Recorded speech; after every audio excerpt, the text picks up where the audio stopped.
On va essayer.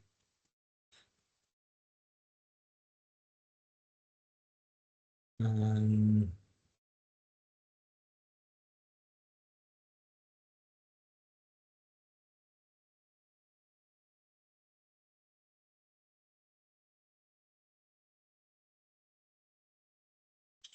Est-ce que vous voyez mon, mon diapo? C'est bon? Oui, Pas de souci. Parfait, merci. Alors merci d'abord d'être là, hein. On n'est pas trop nombreux, mais c'est pas très grave. C'est peut-être un lancement d'ailleurs d'une idée qu'il faudra, à mon avis, re- repositionner sur un autre temps parce que c'est un thème qui va être qui est assez récurrent et dont on pourrait y reparler longtemps, longtemps, longtemps.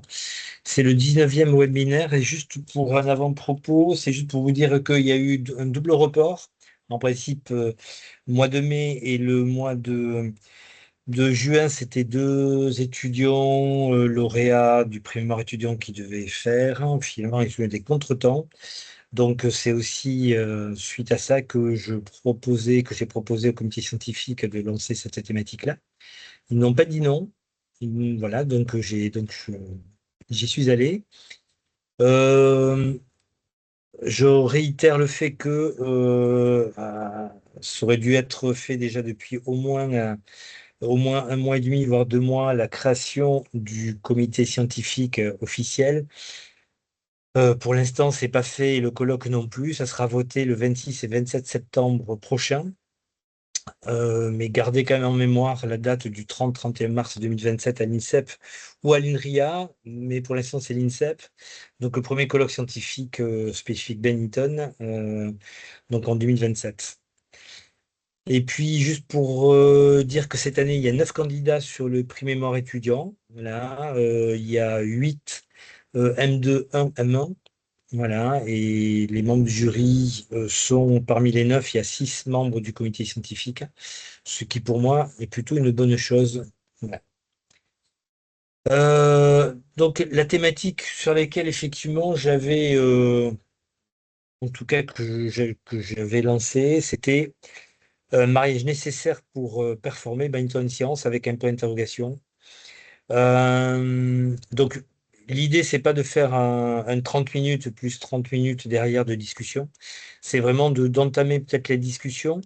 Et alors j'ai plusieurs questions derrière, mais je ne vous montre pas pour l'instant les diapos.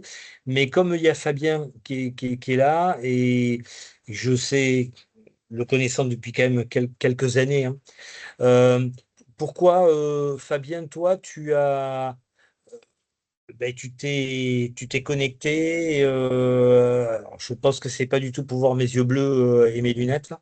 Donc, je pense que voilà. Alors, pourquoi toi tu t'es connecté et qu'est-ce qui t'intéresse à travers ça? Ben, la curiosité et pour savoir déjà où est-ce qu'on en est, quelles avancées il peut y avoir avec des gens qui prennent peut-être le BAD par un prisme différent du mien. Et surtout parce que je pense, comme dans tout un tas d'autres disciplines, il y a déjà beaucoup de choses qui ont été analysées sur nos différentes activités sportives. Mais je ne suis pas sûr qu'au BAD, il y ait eu des études scientifiques très poussées sur tout un tas d'éléments. Et que pour moi, peut-être que la performance à l'avenir va beaucoup en dépendre. Et quand je vois l'émergence de plein de nouveaux pays dans le BAD, nous les premiers, et notamment des pays plus occidentaux, ben, je me dis que très certainement la science va être au service des prochaines performances. Donc je suis très intéressé par tout ce qu'elle va pouvoir apporter à l'évolution de notre sport. Ok, donc, oui, tu penses que c'est une ouverture en tout cas nécessaire. Ouais. Mhm. Euh, on va laisser la porte ouverte, hein. J'aimerais qu'on aborde, merci hein, Fabien, j'aimerais qu'on aborde sur 3 temps peut-être particuliers. D'abord un rapport aux sciences et peut-être voilà, peut-être que les scientifiques peuvent en parler. Voilà, qu'est-ce que représente la science dans notre monde? Alors, je dis les sciences pour bien rappeler qu'il n'existe pas une science, mais des sciences. Euh, voilà, peut-être un éclairage, peut-être en attendant peut-être Julie et Ilona, hein, peut-être que ce soit toi, Fred, Mildred ou Marc, si tu veux, bien sûr. Voilà, d'après vous, qu'est-ce que représentent les sciences dans le monde actuellement?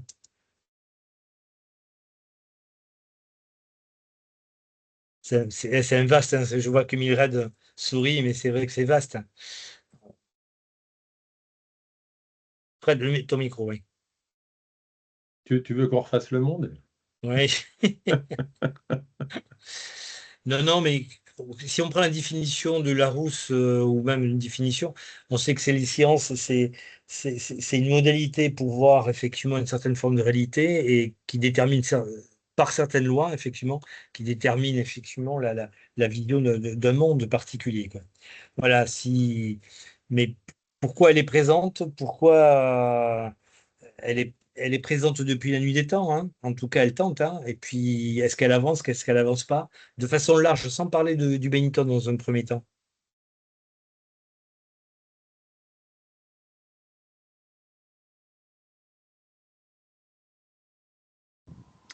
Mais je tente une première Vas-y. réponse. Ouais, ouais, vas-y. Ça semble quand même être un apport de connaissances vérifiées.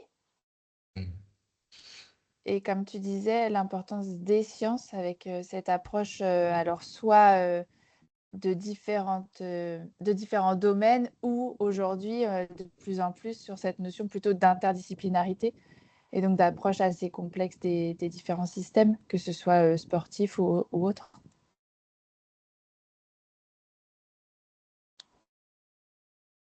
Ouais. Mais ça fait effectivement référence à à des connaissances, je dirais, vérifiées et à un ensemble de méthodologies qui sont assez diverses, qualitatives, quantitatives, selon les domaines d'expertise ou les sciences mobilisées. Moi, il y a un terme que j'associe assez vite aussi, au-delà de la recherche de la vérité ou de la recherche du réel ou représenter le réel, c'est le paradigme. Quel est le paradigme qu'ont les scientifiques pour... est-ce qu'il existe un paradigme scientifique? Il existe des paradigmes scientifiques? Je pense qu'on s'accorde sur un certain nombre d'éléments, la rigueur, la notion de pouvoir vérifier, de pouvoir que ce soit fiable, reproductible. Voilà, je pense qu'on s'accorde tous là-dessus. Par contre, après, les cadres théoriques sur lesquels on s'appuie peuvent différer en fonction de la recherche que l'on fait et du cadre dans lequel on s'insère. Et donc, forcément, ça va nous orienter, en tout cas, ça peut nous orienter sur la lecture que l'on va faire du concept ou que l'on analyse à ce moment-là. Oui, c'est important, je pense, ce que tu dis, parce que en fonction de la posture du scientifique, il peut aussi voir le monde d'une certaine façon et qui l'amène effectivement à réfléchir le monde avec une certaine façon. Et peut-être même à se bloquer dans une direction et pas s'ouvrir à d'autres, hein. En tout cas, encore une fois, moi j'en parle tranquillement parce que je suis pas comme vous, moi, je suis pas des scientifiques, mais je suis un fouineur, donc je vais continuer à fouiner, hein. Ok, voilà. Peut-être je vois Marc se retourner, je pense qu'il a. Vas-y, Marc. Oui, enfin, très, très rapidement. Et puis, je pense que la science a un de ses objectifs, c'est objectiver euh, les, objectiver les pratiques, objectiver. Alors, si on s'intéresse, si on fait le lien entre science et sport, c'est objectiver pour moi les, les, les pratiques, les faits pour éviter d'être uniquement sur de l'empirisme ou des critères subjectifs. Même si, et on le voit régulièrement dès qu'on fait de la recherche sur le sport, sur la performance sportive, lorsqu'on échange avec les entraîneurs, ils ont des idées sur, sur leur façon d'entraîner, sur leur sport, leur pratique, ou ainsi de suite, qui sont souvent très justes. Mais par contre, la science va venir objectiver très clairement ce qu'ils ont pu observer, l'expertise qu'ils ont, l'expérience qu'ils ont. Et c'est, je crois, c'est ce qu'apporte la science à la société, c'est d'être capable de dire très clairement ce qui s'y passe, parce qu'à certains moments, et c'est aussi le cas, et c'est aussi vrai dans le milieu du sport, eh bien, des fois, on se trompe. C'est-à-dire qu'on peut avoir des idées, et lorsqu'on évalue, lorsqu'on teste, lorsqu'on est rigoureux scientifiquement et qu'on va mettre en place des protocoles pour vérifier l'idée que l'on peut avoir, et ben, des fois, c'est là qu'on observe que, en fait, non, ça ne fonctionne pas comme on l'avait pensé. Et la science a cette capacité-là. Et je crois que la population a quand même cette idée que lorsque c'est validé scientifiquement, eh bien, il y a un côté, on peut faire confiance globalement à ce qui est dit. Même si, et l'actualité récente ou assez récente nous montre que, et c'est ça des fois qui est perturbant pour les personnes qui ne sont pas familières avec les scientifiques ou avec la science ou avec la recherche scientifique, eh bien, c'est aussi que dans le milieu scientifique, il y a des hypothèses qui se confrontent, il y a des idées qui se confrontent, qui peuvent être des fois un peu opposées, ou en tout cas pas toujours, qui vont pas toujours dans le même sens. Pour autant, c'est l'idée de montrer que il n'y a pas qu'une vérité des fois, et ça peut fonctionner dans plein d'endroits. Mais- Et je crois que c'est vraiment le fait d'objectiver. Pour moi, la science a cette capacité-là. Et Alors, ouais, mais- ouais, merci Marc. Ce que je trouve intéressant dans ce que tu dis aussi, c'est que tu mets pas en opposition les savoirs théoriques et les savoirs pratiques. Voilà, bien au contraire, quoi. Et pendant des années, alors j'étais peut-être très très jeune, j'ai eu cette impression-là qu'on mettait vraiment en opposition les deux et qu'il n'y avait qu'une seule vérité, c'était celle de la science, alors qu'on s'aperçoit que les savoirs entre guillemets empiriques, mais qui sont des savoirs pratiques, sont quand même intéressants et effectivement intéressants à objectiver par la science. ils sont souvent justes. La plupart du temps, on vient Ouais. confirmer ce que l'entraîneur a vu ou ce que l'entraîneur. Mm. Par contre, il y a un point qui est important sur la science, et c'est souvent ce qui est compliqué à faire comprendre aux gens. C'est le temps. C'est un temps long, la science. On n'est pas dans l'immédiateté. On n'est pas capable de dire demain on va vous apporter la réponse miracle. Ça n'existe pas. Et c'est souvent du temps très long parce que le temps de mettre en place les protocoles qui vont permettre justement de répondre à la question, eh bien, c'est souvent du temps très très long, et ça peut prendre des mois souvent, voire des années. Donc, et c'est là qu'à certains moments, il y a une incompréhension avec les personnes, entre guillemets, et c'est pas péjoratif, parce que les personnes de terrain qui veulent souvent des réponses rapides, immédiates, et la recherche n'est pas capable de donner des réponses rapides, immédiates. Ouais. Alors c'est bien parce qu'il y a Fabien, et c'est vrai que les projets de recherche, les entraîneurs qui disent oui, oui, on va se lancer dans un projet de recherche, ils veulent quand même des résultats assez vite, hein. Et c'est pour ça, alors, moi j'ai pas trop d'expérience, mais je commence à toucher du doigt quand même les PPR là, avec les 3 projets sur lesquels on s'est lancé.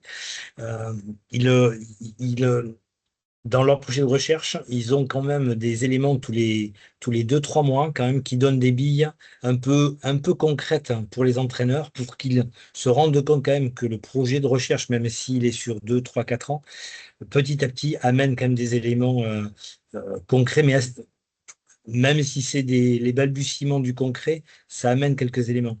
Et sans ça, les entraîneurs ont vraiment du mal, hein. C'est vrai que tu as raison de le dire, Marc. Ok, ouais. Je passe à la deuxième question. Peut-être qu'on a déjà répondu, peut-être qu'on a. Ouais, je pense qu'avec tout ce que tu as dit, Marc, je pense que c'est ouais, c'est objectivé. Donc je vais passer peut-être au deuxième temps, sauf s'il y a des choses, des gens qui veulent affiner un peu plus ce qu'a dit Mildred, ce qu'a dit Marc. Le deuxième temps, ça serait peut-être le rapport badminton et sciences, hein. Que peuvent faire les sciences pour le badminton? Peut-être que Fabien, tu as commencé déjà un peu à introduire ce que tu attendais, mais tu peux peut-être affiner si tu as envie, ou peut-être Fred aussi, hein, là.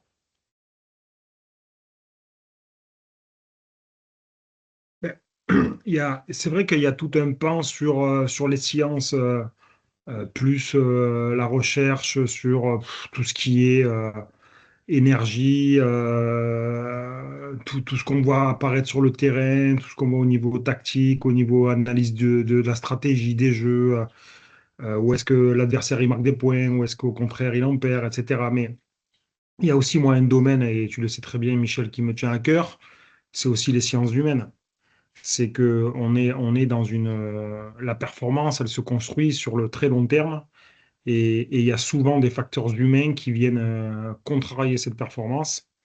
Et sur ça, je pense qu'on a beaucoup de travaux à faire, parce que les sociétés occidentales comme les nôtres ont quand même mettent une place sur des facteurs humains et sur le fait que des gens ont des parcours très complexes, qui sont pour moi très intéressants à analyser, à essayer de comprendre qu'est-ce qui fait qu'un athlète va être à l'aise dans un environnement, ou au contraire va un peu s'éteindre. Et je pense que toutes ces choses-là, aujourd'hui, on met tout le monde dans une même façon de fonctionner, et soit ça convient, ou soit ça convient pas. Et je trouve que c'est une erreur fondamentale. Et je pense que ces aspects-là aussi devront être traités. Alors, c'est plus peut-être un peu comme de la prophylaxie, où on peut essayer de comprendre les gens, on peut essayer de les mettre sur des bons rails et d'ouvrir un peu toutes les voies de performance pour eux. Et c'est un travail ben, peut-être qui est en lien avec la science, c'est-à-dire que c'est du long terme, essayer de comprendre un peu plus les gens, au-delà de aussi tous les autres aspects. Merci. Alors, la question, j'ai fait exprès de la poser comme ça, puisque le badminton en tant que tel, ça n'existe pas, quoi. Il n'y a que les gens Mhm. qui le pratiquent et qui font que le badminton existe, hein. Donc, et c'est bien parce que tu démarres d'entrée, Fabien, sur les gens, quoi, en tout cas les sciences humaines, quoi, sur ceux qui pratiquent.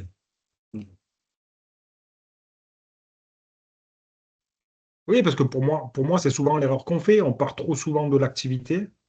On veut analyser l'activité, savoir comment elle fonctionne, et on se rend compte finalement que c'est les athlètes, et avec tout ce qu'il y a autour d'eux, tout leur staff, qui la font évoluer l'activité.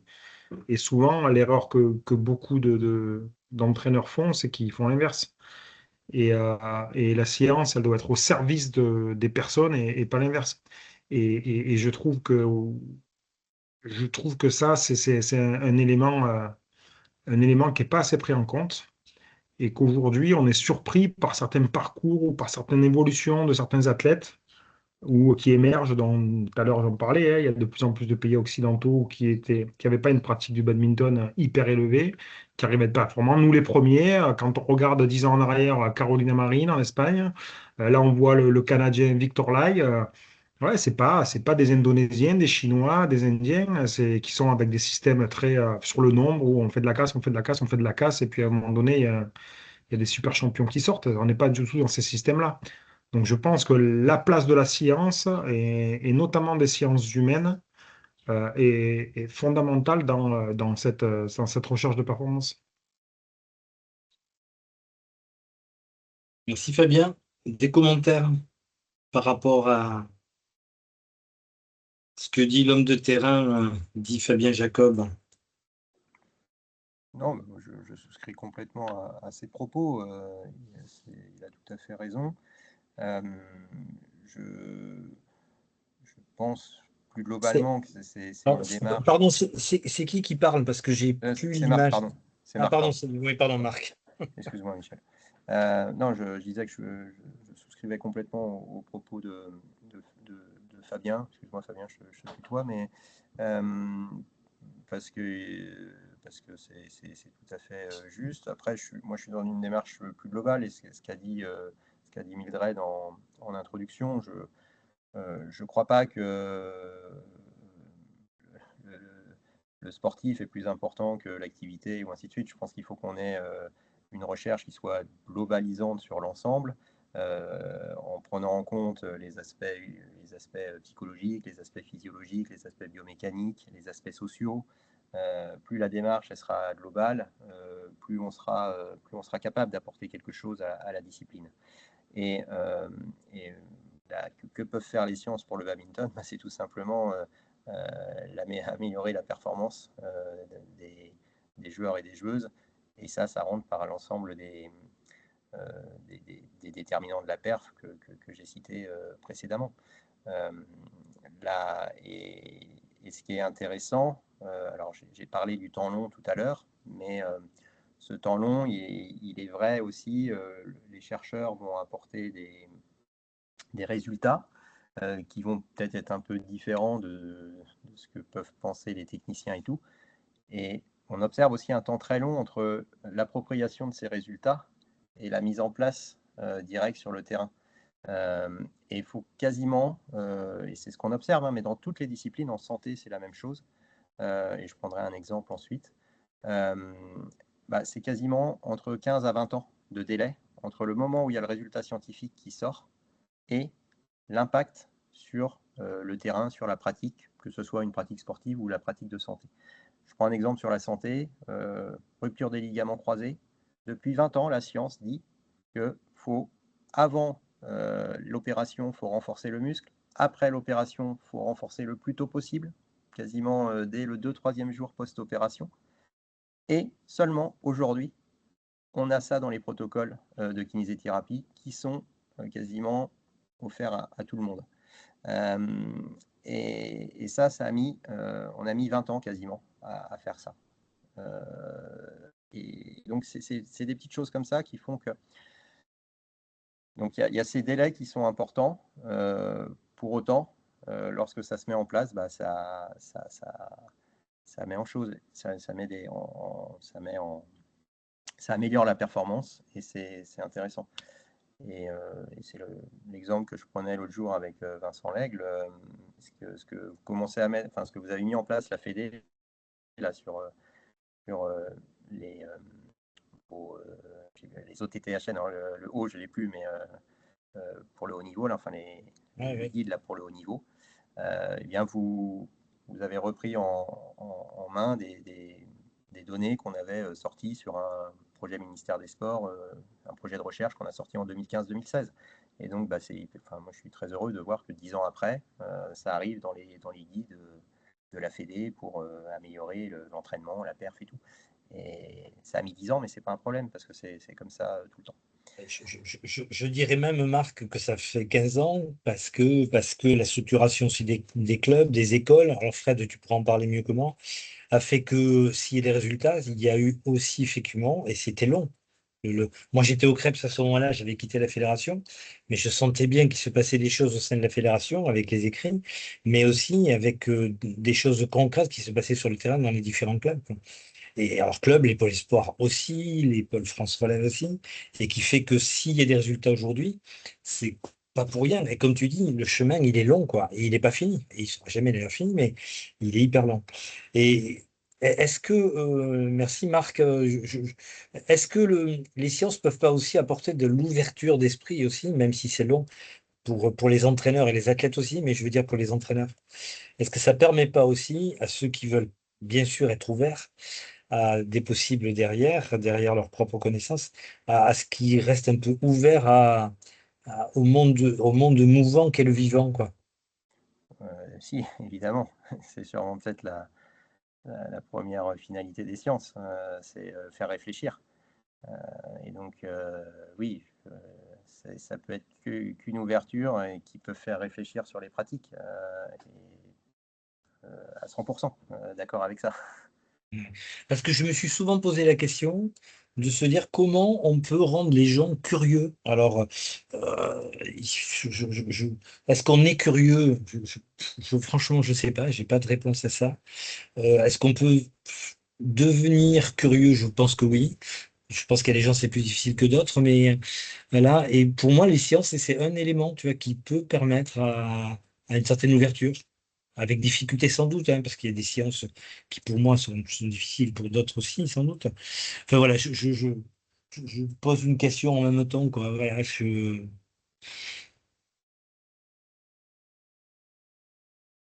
C'est en même temps notre capacité de traduction de ce que les sciences apportent Hmm. pour les mettre dans le quotidien des personnes. Et cette traduction, c'est pour ça, le délai de 10-20 ans, il est aussi lié à la traduction possible. Parce que les premiers mots qui sont employés restent peut-être un peu, comment dire, un peu trop obscurs pour ceux qui sont sur le terrain, qui, sans se méfier, s'interrogent sur ces apports, ces vérités qui sont là, ou ces vérités qui croient être là, parce qu'on se rend compte aussi que une enquête ou une recherche sur un sujet, pour qu'elle prenne de l'ampleur, qu'elle prenne de la consistance, mérite d'être reproduite dans plusieurs endroits. Dans le domaine de la santé, on le sait depuis très longtemps, tout ce qu'on appelle épidémiologie, ça se passe dans un contexte, et heureusement qu'il y a plusieurs contextes qui analysent, qui cherchent à comprendre ce qui se passe. Et quand on voit que dans ces différents contextes, les résultats sont les mêmes, alors on a un faisceau d'indices qui nous dit, tiens, il peut y avoir une causalité là-dedans. Et la question à se poser pour moi sur est-ce que le badminton peut permettre, est-ce que les sciences peuvent permettre de performer derrière, c'est que plus on restreint les populations que l'on regarde, plus quelque part on est dans des cas particuliers. Et jusqu'où la science, qui est plutôt faite sur des statistiques un peu larges, jusqu'où elle permet de comprendre ce qui va être bien pour des individus. Et c'est pour ça qu'il y a des décalages aussi et que certains s'en écartent ou sont très suspicieux. Parce que tout d'un coup, on est avec une seule personne. Comment se fait-il que, pourtant, on a entraîné, on a fait bouger les jeunes de la même manière, et pourtant, voilà, il y en a trois ou un qui ressort du lot, et tous les autres, pourtant dans les mêmes conditions, ne ressortent pas.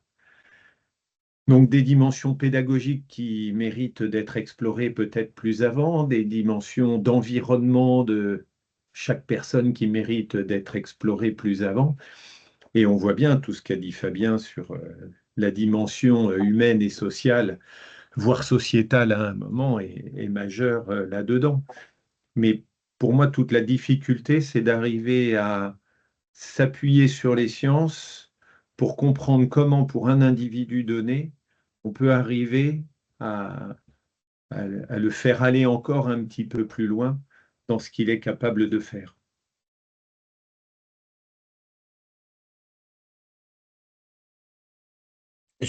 Merci Fred, hein, de ton intervention.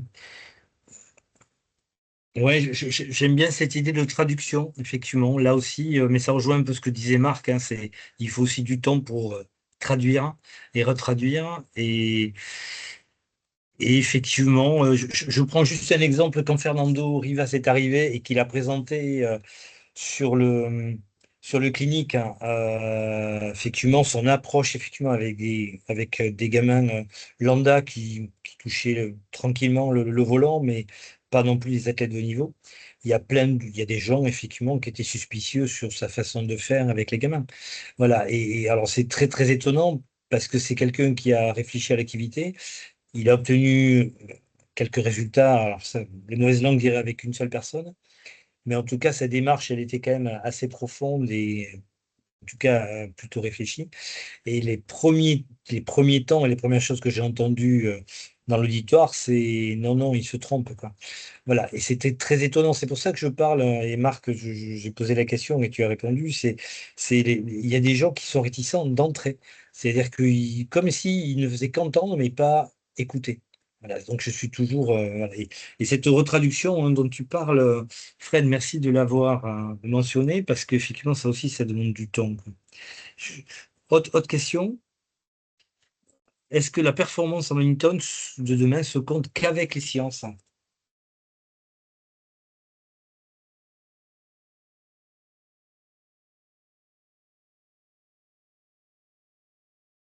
C'est pas une Ben, vaste question, hein. là, presque, il faudrait définir le mot science, parce que si on met tout derrière, par Oui. définition, oui. Mais tout ce qui va être environnement et autres, à un moment donné, est-ce que c'est pas parce qu'on en tient compte dans la dimension scientifique que obligatoirement les sciences sont responsables de tout et vont tout expliquer. Aujourd'hui, la performance, on n'en explique pas 100%. On a quelques déterminants, mais il y a des choses qu'on n'arrive pas à expliquer pourquoi certains y arrivent quand même bien, bien mieux que d'autres. Tout le monde n'arrive pas premier mondial, tout le monde n'arrive pas à être champion olympique, tout le monde n'arrive pas à avoir des résultats plus que ça. Donc, jusqu'où, tu vois, cette question-là, si on y répondait oui, je pense qu'on perdrait un grand nombre de personnes. Parce que ça voudrait dire que tout peut se rationaliser, tout peut s'objectiver. Et on sait que c'est quand même quelque chose de plutôt délicat de se dire que tout est objectivable.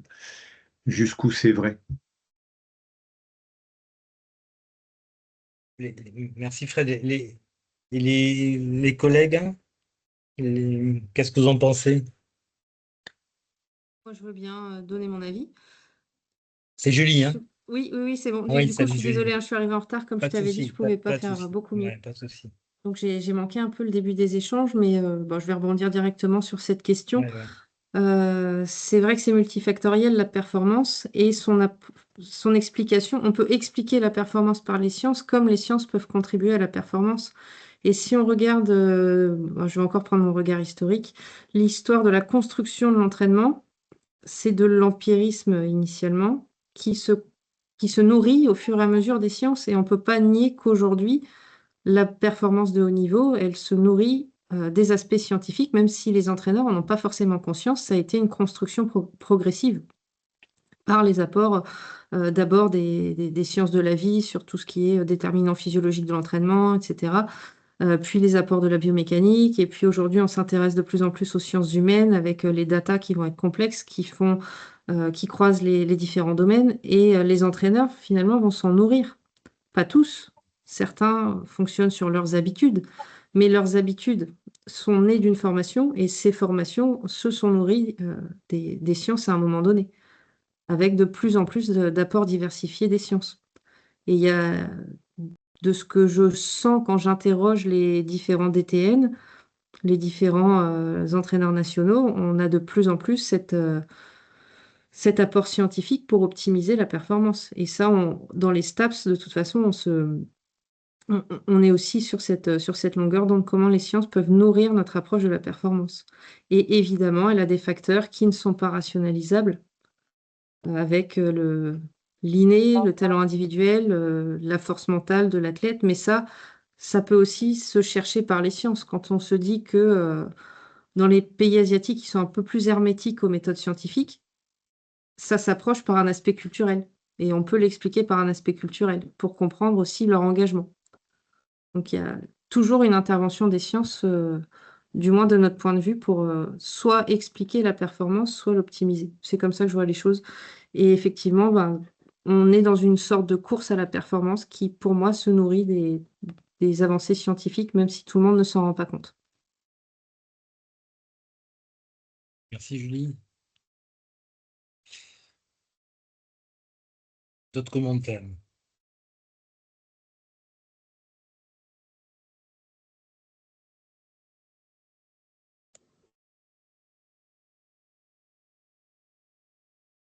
Je passe, il nous reste un quart d'heure.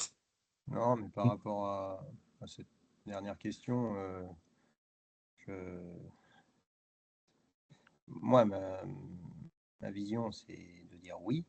C'est-à-dire que je pense que toutes les disciplines sportives ont besoin de s'attacher des sciences pour progresser, pour s'améliorer et tout. Maintenant, très honnêtement, je ne suis pas certain que ça soit comment dire, aussi. Je pense que certains pourraient s'en passer, entre guillemets, qu'à sur des aspects directs. Indirectement, ils vont s'en servir, mais directement, peut-être pas. Donc, Est-ce que tu veux dire que de façon peut-être inconsciente, ils se servent de la science sans forcément savoir qu'ils s'en servent? Oui, c'est ça. C'est-à-dire que Mm. globalement, je dis n'importe quoi, dans l'entraînement, il y a eu des avancées qui ont été faites grâce à la recherche Mm. scientifique. Mais maintenant, c'est dans les pratiques, on va dire, courantes, communes des entraîneurs. Donc, ils utilisent ces pratiques d'entraînement qui ont été validées, entre guillemets, Mm. scientifiquement. Pour autant, quand on parle avec eux, ils vont nous dire que, enfin, avec certains entraîneurs qui sont un peu des fois réfractaires aux approches scientifiques, ils vont nous dire, bah non, non, moi je m'intéresse pas à la science, c'est pas bien. Mais en fait, Mm. quand on regarde leurs pratiques, ils utilisent des méthodes ou des méthodologies qui ont été qui ont émergé peut-être de recherches scientifiques. Mais c'est tellement maintenant dans la pratique courante qu'ils ne s'en rendent même pas compte. Donc c'est pour ça que je dis indirectement, je pense que tout le monde s'en sert. Euh, euh, mais directement, peut-être pas. Mm. Mais si la fédération s'est rapprochée des sciences, c'est parce que pendant 25 ans, il y a eu quelques articles, des petits bouts voilà, mais pas du tout, pas complètement être là-dedans, hein, pas complètement. Et là, depuis l'arrivée de Jérôme Le Détène avec Thierry Solaire, avec Enzo d'un côté sur la haute performance et de l'autre côté ma pomme sur l'acculturation par un autre bout, fait que on sent bien quand même qu'il y a des soubresauts à avoir là-dedans, quoi. Enfin, c'est même pas des soubresauts, c'est qu'il faut qu'on s'y jette dans un premier temps. Mais si on s'y jette, il va falloir y aller quand même doucement. Enfin, pour moi, il faut qu'on y aille quand même doucement, quoi.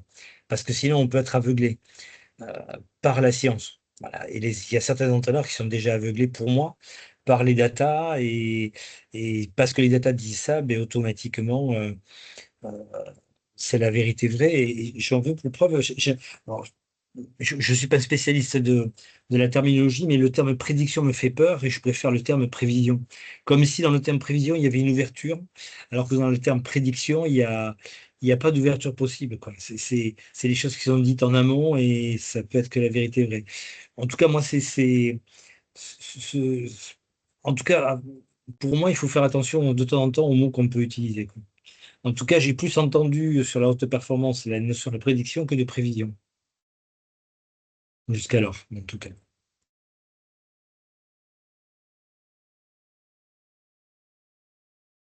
Troisième élément, c'est une fois qu'on a effectivement discuté et qu'on a des éléments, c'est comment on fait avec elle, quoi. Quand je dis elle, c'est avec les sciences, quoi.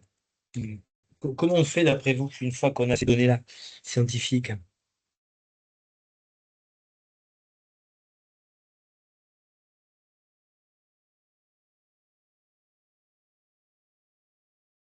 La première chose, c'est ce que tu fais toi, Michel, c'est d'essayer, c'est de rassembler les informations qui sortent des différents travaux, d'essayer d'en comprendre la force, la solidité, la robustesse, et à partir de là, faire en sorte qu'elle puisse se diffuser en essayant de faire comprendre ce qu'elles veulent dire, parce qu'à côté du mot traduction, il y a le mot interprétation. Et on sait bien que des résultats peuvent s'interpréter d'une manière ou d'une autre. Les chiffres, de manière très commune, on dit qu'on peut leur faire dire ce qu'on veut. Donc, les statistiques, on sait que quand elles sortent, il y a toujours de la polémique dessus pour se dire est-ce qu'elle bascule d'un côté négatif, est-ce qu'elle bascule d'un côté beaucoup plus favorable. Donc comment faire avec elle, c'est déjà de savoir ce qui est sorti, ce qui est robuste, ce qui va faire sens. Et là encore, il va y avoir de l'interprétation pour sélectionner ces informations, parce que ne peut pas faire autrement, c'est l'homme qui est comme ça. Et c'est une première traduction, interprétation des choses. La deuxième façon de faire, c'est de se dire, est-ce qu'on peut leur demander de travailler un petit peu plus, de manière un peu plus approfondie sur certains sujets, comme on essaye de le faire dans le cadre de ce comité, pour arriver à aller un petit peu plus loin, parce qu'on trouve que certaines données, certains résultats sont peut-être un peu plus fragiles que d'autres, ou ne sont pas aussi forts que ça, parce que je ne sais pas jusqu'où il y a eu une analyse qui a été faite, mais je prendrais des badistes asiatiques et des badistes occidentaux, je pense que dans leur constitution, il y a des choses différentes, et donc les résultats obtenus dans certains cadres sur les asiatiques peuvent-ils être transposés aussi facilement que ça sur les occidentaux, et inversement d'ailleurs. Et c'est toute la richesse la richesse et en même temps la difficulté de ces sciences qui explorent des choses dans un contexte donné, et jusqu'où certains ne veulent pas en faire une universalité un peu trop rapidement. Hmm. Ouais, ça c'est cette universalité, tu as raison de le souligner. Je, un des éléments, mais ça rentre dans ce que tu dis, c'est les pas de côté. C'est ne pas prendre comme argent comptant, je pense, que les sciences nous disent. Par contre, il faut les prendre. Ok, il faut comme tu dis, les retraduire, en sélectionner quelques éléments. Prendre appui aussi avec des scientifiques qui, eux, sont en capacité d'expliquer de façon plus simplifiée des données qui peuvent, eux, entre scientifiques, parler de leur côté et on peut peut-être rien comprendre. Et eux, savoir retraduire aussi et nous aider à retraduire aussi les éléments qu'ils ont pu trouver. Je pense que c'est pas de côté à mon avis, il faut quand même pas trop les oublier, parce que sinon on pourrait rentrer et se laisser complètement aveugler et partir sur, on a une photo là et qu'on a sur la diapo là et se dire, ben voilà, un athlète de haut niveau en badminton, c'est ça. Et est-ce que c'est que ça? Fabien, je pense que tu vas me dire que non, j'espère en tout cas. Ah bah oui, clairement non. Clairement non.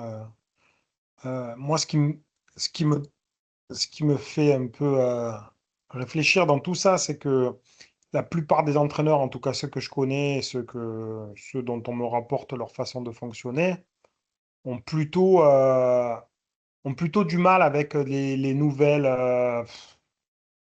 apports scientifiques qu'on pourrait leur apporter. Ils ont un peu le sentiment qu'ils ont la connaissance euh, et que même s'ils font certaines fois ils ont des méthodes où ils mettent en place certaines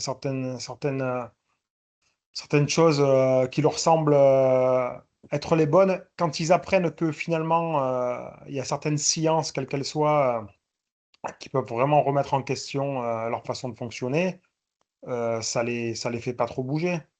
Et il y en a peu qui sont capables de s'ouvrir, d'être, comme tu le disais tout à l'heure, curieux, d'essayer d'aller chercher une autre façon de fonctionner ou d'essayer de comprendre comment ils pourraient faire mieux ou d'aller voir les problématiques. Et c'est ça qui est difficile dans le sujet. Donc, euh, c'est des éléments qui demandent aux personnes qui sont soi-disant hautement qualifiées de se remettre en question. Et ça, c'est peut-être la chose la plus difficile quand on entraîne ou qu'on a eu des performances avec certains athlètes.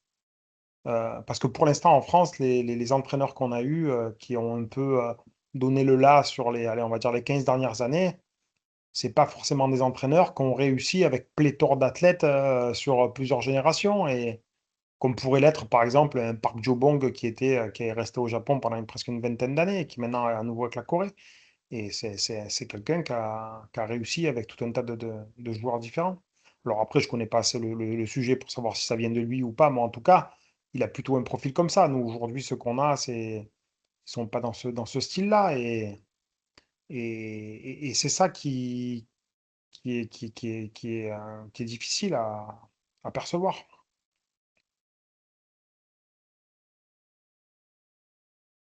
Merci Fabien.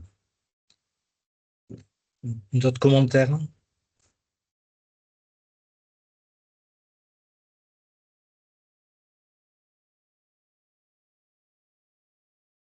Il est moins 5, donc Oui, Peut-être un petit vas-y, commentaire, vas-y. Michel. Non, Vas-y, je pense vas-y. que ça peut fonctionner uniquement s'il y a une acceptation des deux parties, entre guillemets. C'est-à-dire que le scientifique va travailler pour l'entraîneur et l'entraîneur est intéressé par le travail du scientifique. S'il n'y a pas acceptation, entre guillemets, des deux, bah, j'ai tendance à dire que ça ne fonctionnera pas et il n'y aura pas d'intérêt pour personne, en particulier pour l'entraîneur.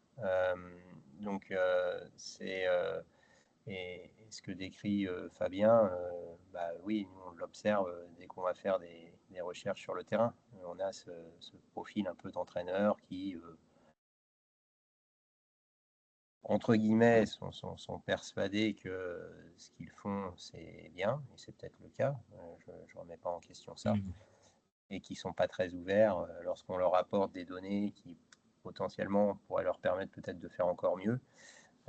Bah, voilà, ils ne trouvent pas trop d'intérêt. Donc c'est vrai que quand on est sur des profils de la sorte, c'est compliqué. À l'inverse, on a travaillé avec d'autres entraîneurs qui voilà, avaient un vrai intérêt, voulaient vraiment connaître les résultats, et quand on leur a donné, ils ont dit ah, c'est génial, ça va nous permettre d'avancer comme ci, comme ça.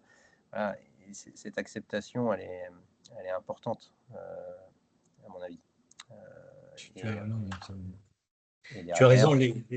Pardon, vas-y, pardon. non, mais voilà. Et après, par contre, on a aussi un autre profil d'entraîneur. Enfin, moi, en tout cas, dans ceux que j'ai côtoyés dès que j'ai fait de la recherche sur le terrain, qui, dans un premier temps, sont très réfractaires, ou semblent réfractaires en tout cas à ce qu'on va mettre en place, et ainsi de suite, mais nous laissent travailler et nous faire. Et après, et au final, lorsqu'on commence à échanger avec eux, lorsqu'on commence à leur présenter les données, eh bien, on voit une évolution et on voit que ça les fait réfléchir et tout. Et à partir de là, bah, c'est gagné, entre guillemets. Une fois qu'on a réussi à faire ça, c'est top.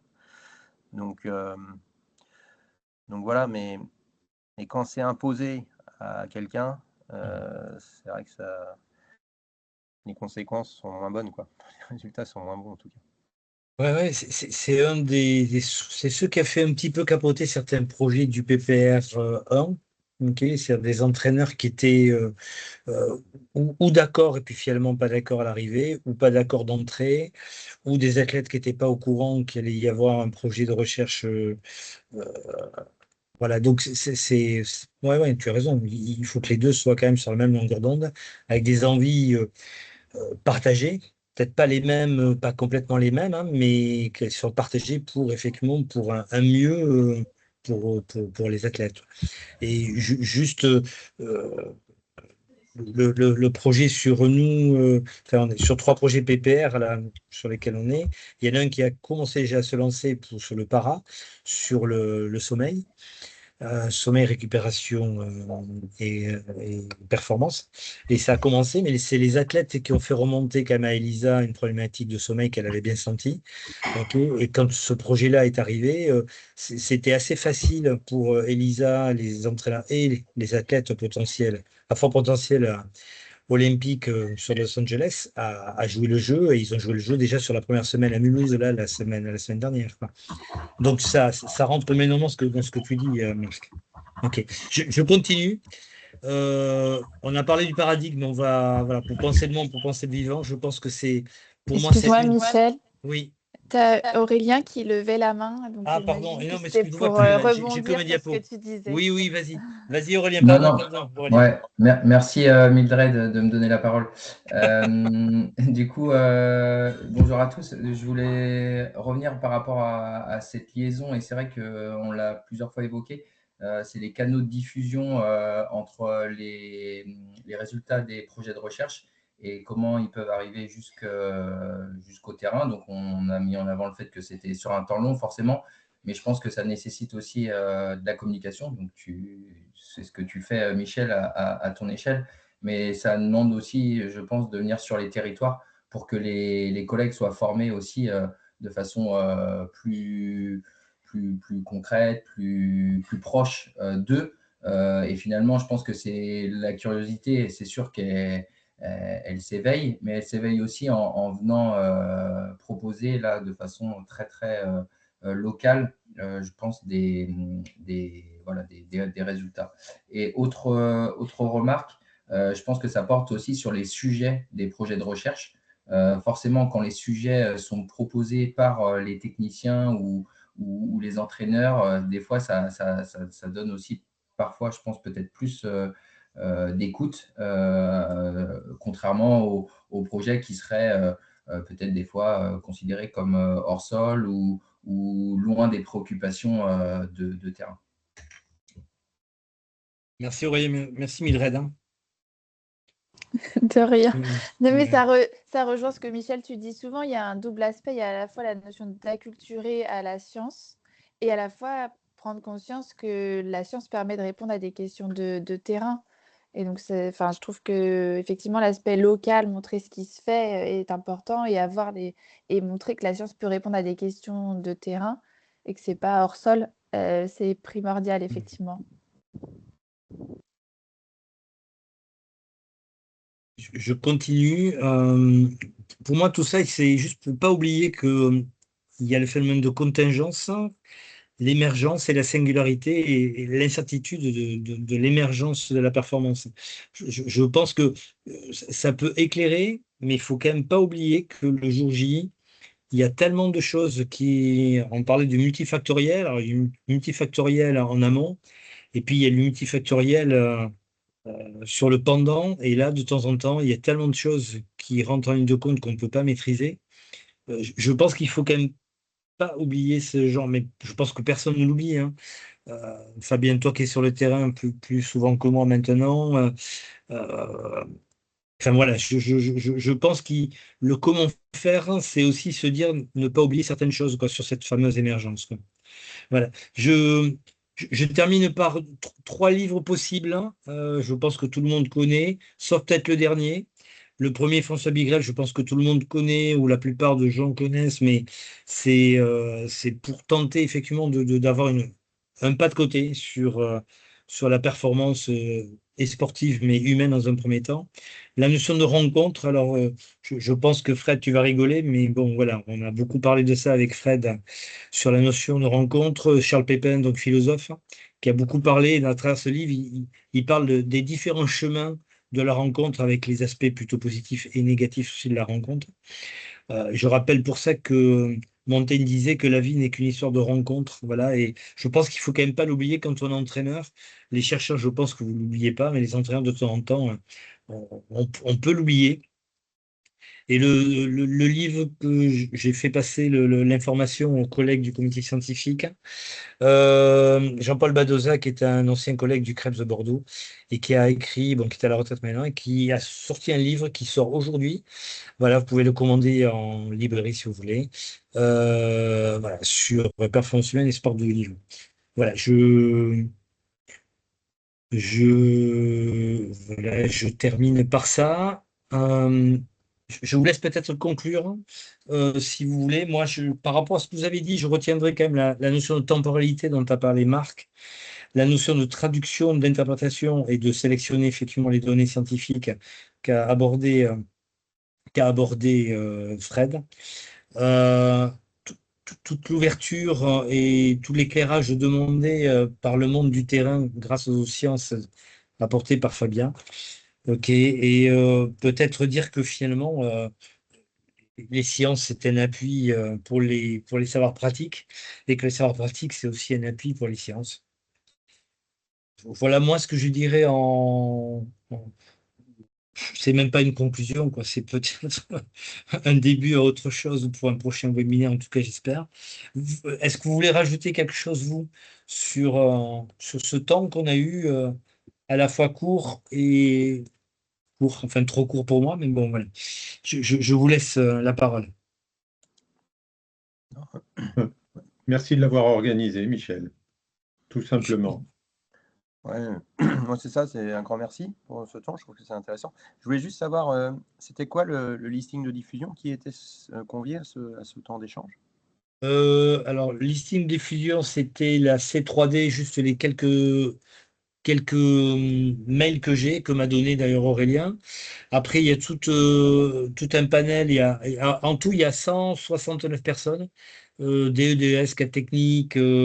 Voilà. Mais ensuite, je demande aux gens qui pouvaient l'ouvrir à qui ils voulaient, quoi. Voilà. Donc, globalement, il y a 169 plus quelques personnes, mais l'ouverture est tellement grande que voilà. L'année prochaine, il faut vraiment que je peaufine ça pour ouvrir de façon plus large et pas attendre à ce que les gens envoient à d'autres personnes, quoi. Non, mais un très grand merci.